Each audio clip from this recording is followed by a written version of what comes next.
ladies and gentlemen, please put your hands together for the Chief Executive Officer and Director of the National Development Bank PLC, Mr. Dimantha Seneviratne.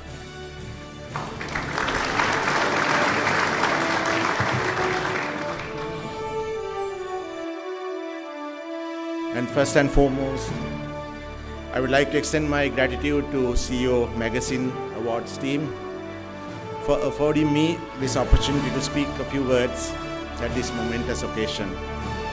And when I do so, I hope on behalf of all of you, all the CEOs who are recognized today.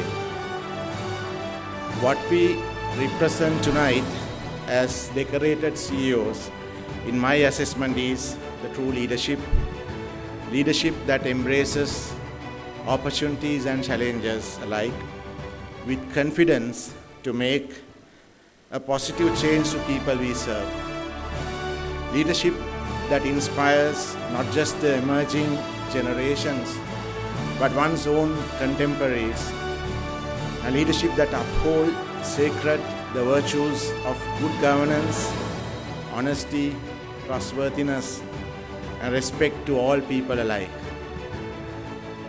If I have to briefly reflect on my own experience exceeding 30 years that shaped the leader that I am, which spans both international organizations like HSBC for 15 plus years in multiple countries across Asia Pacific and MENA region, and also the local organizations like Pan Asia Bank and now NDB, and even the Sri Lanka Bank Association.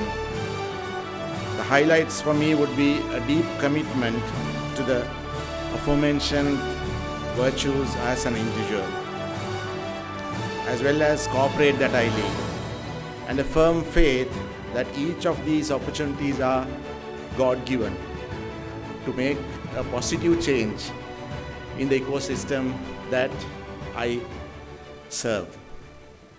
I believe these attributes have enabled me to drive transformational and results-driven leadership and have given me the power to perform.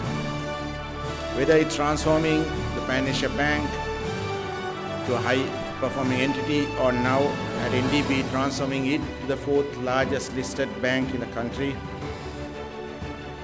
providing that vital leadership to the Sri Lanka Bank Association, SLBA, during its toughest years, marked by the COVID outbreak and then the current economic crisis that followed. Leadership which impacted the entire bank industry, the nerve center of the Sri Lankan economy, and millions of customers that we serve. I also want to ponder one fact, that true leadership would not be possible if not for the committed employees, the powers of our people, the astounding team spirit, and the discipline to align towards a common goal in step with the leaders. All are an integral part of our success as leaders. So I think we owe a lot to the employees who are working with us, and we are here today because of them. We'll all agree that the collective role as a corporate leadership in our country cannot get more critical than it is now. Our nation has been made to fall, plunging its people to misery and suffering. But it has a mammoth potential, unique strategic advantages and strengths that remain intact.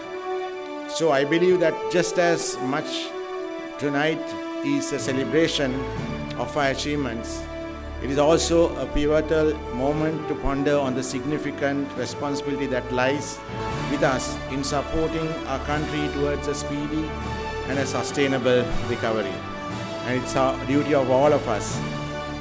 The shared prowess, the competencies, the expertise, and vision of all of us, through many years of experience in running corporates through highs and lows, can act as a major force that can support this country's recovery process. So hence my message to all of us, all of you here today, the CEOs and also the future CEOs is whether you are an upcoming veteran or a entrepreneur. Let's draw inspiration from each other. Let's learn from each other, because no two people in this room will have the same story to share. I'm sure we all have gone through a unique set of challenges, fought fights that only we know of, and have beaten many odds to be where we are tonight. And I also wish to thank the CEO Magazine for their continuing efforts in shining a spotlight on impressive leadership of this country through their publication. And I commend their initiative of this independent assessment and awards program, which I'm sure will serve as a source of motivation for all the CEOs being awarded tonight, as also the many more to follow in future. And I wish to warmly congratulate all the awardees tonight, and would like to leave you with the earnest request. Let's renew and reaffirm our resolve to putting the best use of all our resources, all the privileges that we have, the expertise we possess as top leaders of this country, and strive with all our efforts to serve our country and its people. And I wish you power and also God's blessings. And thank you, and have a great evening ahead. Thank you.